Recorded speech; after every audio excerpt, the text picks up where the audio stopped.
Hello everyone, we'll discuss about celiac disease. जैसे आप लोग देख सकते हैं बैकग्राउंड में गेहूं बना हुआ है, वीट।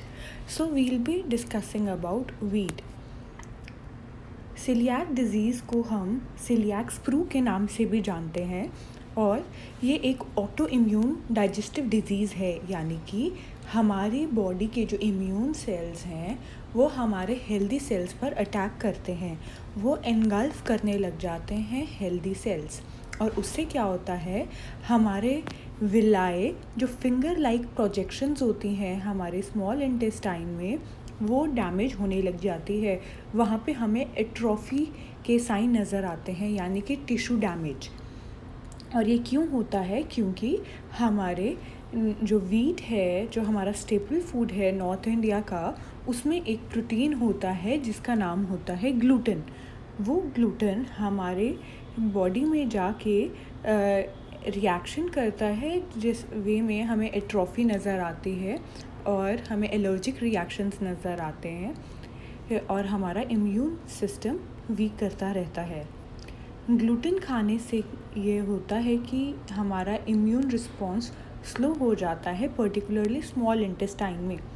और हम ये ऑब्ज़र्व करते हैं कि हमारे स्मॉल इंटेस्टाइन में इन्फ्लेमेशन हो जाती है, सूजन लाल निशान की तरह नज़र आने लग जाता है। इस पिक्चर में हम कंपेयर कर रहे हैं कि एक डैमेज्ड विलाए और हमारी नॉर्मल विलाए कैसी दिखती है। जैसे कि आप देख सकते हैं, लेफ़्ट हैंड साइड में हमारी नॉर्मल विलाए है और राइट साइड में हमारी डैमेज्ड विलाए है, जहाँ पे टिश्यू डैमेज हो गया है और इसकी वजह से एब्जॉर्प्शन भी पुअर होने लग जाती है और हमें अलग अलग तरह के साइन एंड सिम्टम्स नज़र आने लग जाते हैं। 3 heads of celiac disease। 3 heads of celiac disease जो पर्टिकुलरली हैं, लीकी गट, यानी कि हमारे माइक्रोब्स जो हैं वो लीक आउट कर जाते हैं हमारे नॉर्मल इंटेस्टाइनल ट्रैक्ट से और वो डैमेज करने लग जाते हैं हमारी through out the blood profile. Second head कहता है इन्फ्लेमेशन, यानी कि सूजन जैसे जैसे होने लग जाती है तो हमारी एब्जॉर्प्टिविटी जो इंटेस्टाइन में होनी थी वो नहीं हो पा रही है, क्योंकि हमारे विलाए में टिश्यू डैमेज हो रहा है, इन्फ्लेमेशन हो रही है, तो उसकी वजह से नॉर्मली जो हमारा ईटिंग का है डाइजेस्टिव ट्रैक वो उस तरह नहीं रहता। गट डिसबायोसिस, यानी कि हमारा माइक्रोबायोटा जो गट हमारे यानी कि स्मॉल इंटेस्टाइन में पाया जाता है, जो हमारे खाने को तोड़ के बॉडी में एब्जॉर्ब करने में हेल्प करता है। खाना जब टूट जाता है तो एब्जॉर्प्शन का प्रोसेस होता है, जिससे हमें पता लगता है कि हमें खाना लग पा रहा है या नहीं। लेकिन जो सेलियाक डिजीज़ नाम के पेशेंट्स होते हैं, इनके केस में क्या होता है कि वो माइक्रोब्स जो हैं वो डिसफंक्शन करने लग जाते हैं। ग्लूटेन होता क्या है? ग्लूटेन वो प्रोटीन है जो एक ब्रेड को, अपने डो को इलास्टिसिटी देता है। जैसे कि आपने देखा होगा, जब आप आटा गूंथते हैं तो पाउडर में जब आप पानी डालते हैं वीट के, तो उसमें जैसे जैसे आप उसको नीड करना शुरू करते हैं तो आप देखेंगे कि एक स्ट्रेचिंग सी क्वालिटी नज़र आती है। वो स्ट्रेचिंग क्वालिटी जो है वो ग्लूटेन के प्रेजेंट होने से नज़र आती है। ये जैसे इलास्टिसिटी जो है ये ही अलाउ करती है हमारे आटे में, आप देख सकते हैं वो कितना सॉफ्ट एंड स्पॉन्जी हो जाता है, वो CO2 इनकॉर्पोरेट कर लेती है। जैसे जैसे आप नीड करते रहते हैं उसके अंदर एयर ट्रैप हो जाती है, पर्टिकुलरली CO2। इसी की वजह से हमारी ब्रेड वगैरह में टेक्सचर और उसका वॉल्यूम जो हमें चाहिए होता है वो अचीव कर पाते हैं। ये पर्टिकुलरली वीट, राई और बार्ले वाले सारे प्रोडक्ट्स में पाया जाता है। हम ब्रेड खाते हैं, बेगल्स खाते हैं, cakes, cookies, pasta, noodles, pastries, pies, rolls, तो इन सब में ग्लूटेन प्रेजेंट होता है। तो जो लोग सेंसिटिव हैं ग्लूटेन के लिए, तो उन लोगों के लिए ये सजेशन है कि वो ऐसे खाने फूड आइटम्स को अवॉइड करेंगे। तो उसके लिए हम कुछ एग्ज़ाम्पल्स दे रहे हैं जैसे कि नेचुरली ग्लूटेन फ्री एग्जांपल हमारे फ्रेश फ्रूट्स एंड वेजिटेबल्स, इनमें ग्लूटेन नहीं होता तो हम ये चीज़ कंज्यूम कर सकते हैं। लेकिन हमें ये भी होता है कई बार हमने बाहर का खाने का मन करे, हमारा बेकरी प्रोडक्ट्स खाने का मन करे, तो उसमें हम राइस फ्लावर ले सकते हैं क्योंकि वो ग्लूटेन फ्री है। तो राइस फ्लावर के हमारे पास अलग अलग प्रोडक्ट्स भी आते हैं, जिसमें से एक ब्रेड भी आती है, फिर ग्लूटेन फ्री कुकीज़ भी आती हैं। तो हमारे पास बहुत सारे ऑप्शंस हैं। ग्लूटेन फ्री ऑल्टरनेटिव्स हमारे पास बहुत सारे स्पाइसेस वगैरह भी हैं जो उसको हम ले सकते हैं। हमारे पास फ्लावर ऑप्शन भी बहुत सारे हैं, ब्राउन राइस वगैरह, chia, legumes and oats.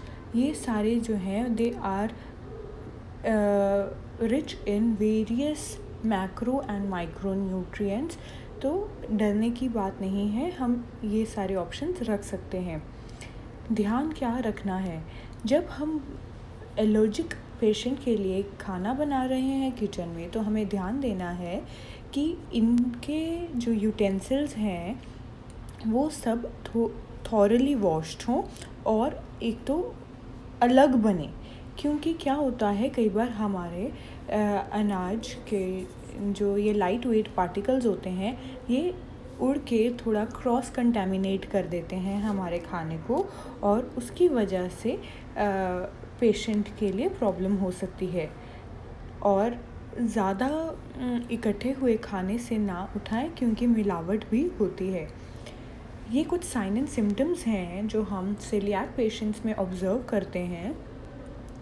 Bloating, abdominal pain, weight loss होना शुरू हो जाता है, हाइट ग्रोथ जो बच्चों में ऑब्ज़र्व करी जाती है वो बहुत ज़्यादा स्टंटेड, क्योंकि एब्जॉर्प्शन पावर जो है वो पुअर है, तो खाना इतने अच्छे से लग नहीं रहा है, तो न्यूट्रिशनल प्रोफाइल उनका पुअर रहता है।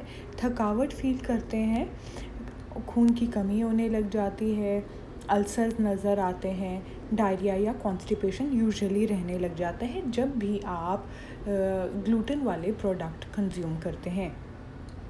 ये कुछ डेंटल मैनिफेस्टेशंस की फ़ोटोज़ हैं, आप देख सकते हैं। डिसकलर्ड टीथ होने लग जाते हैं, डर्मेटाइटिस, हर्पेटिफॉर्मिस यानी कि छाले और थोड़े से पानी पानी भरे हुए ऐसे साइन एंड सिम्टम्स भी नज़र आते हैं स्किन पर।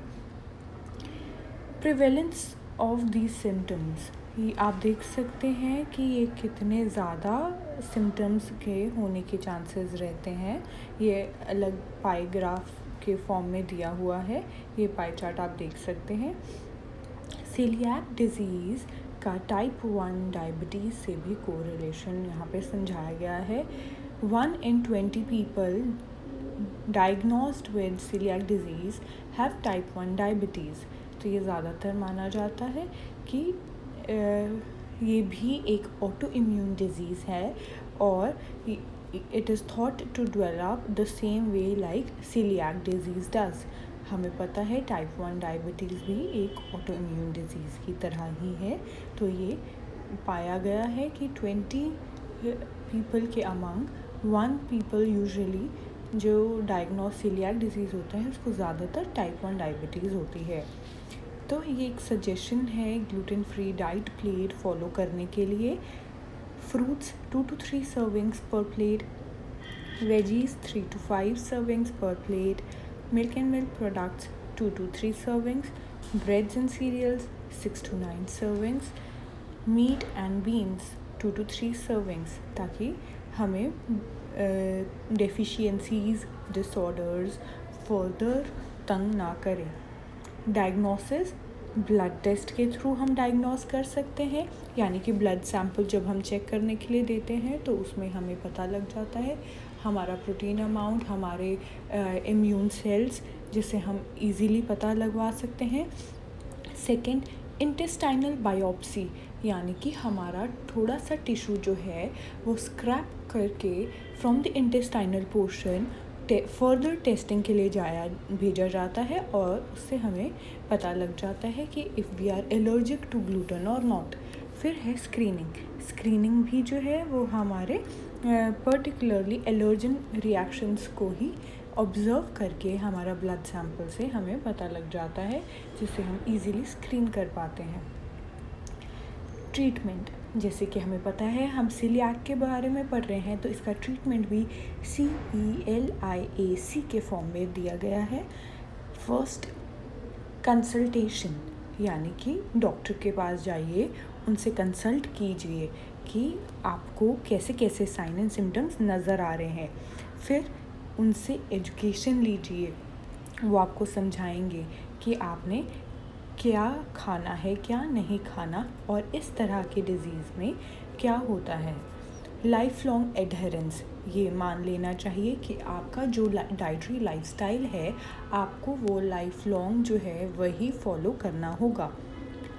आइडेंटिफिकेशन, यानी कि आप ऑब्ज़र्व कर लें कि आपने क्या चीज़ खानी है और आपको देखते ही पहचान हो जाए कि किन चीज़ों में ग्लूटेन हो सकता है और किन में नहीं, तो उन चीज़ों को आइडेंटिफाई करना सीख लीजिए। एसेस कीजिए, जो भी प्रोडक्ट्स जो हैं अवेलेबल हैं उनको ट्राई कीजिए कि आप इजीली उन तक पहुंच सकें और वैरायटी अपनी डाइट में इनकॉर्पोरेट कर सकें। कंटिन्यूस लॉन्ग टर्म फॉलोअप, यानी कि आप थोड़े थोड़े टाइम के बाद जब आप कंसल्टेशन के लिए जाएंगे तो फॉलोअप के लिए भी आपको डॉक्टर के पास रिपीटेडली जाना चाहिए ऑन अ कंटिन्यूस बेस, ताकि आपको थोड़े थोड़े टाइम बाद पता लगता रहे आपकी हेल्थ की कंडीशन फर्दर ड्रॉप ना हो, इसलिए कंसल्टेंसी इज़ गुड। तो ये रेफरेंसेस हैं जहाँ से डाटा लिया गया है। Thank you.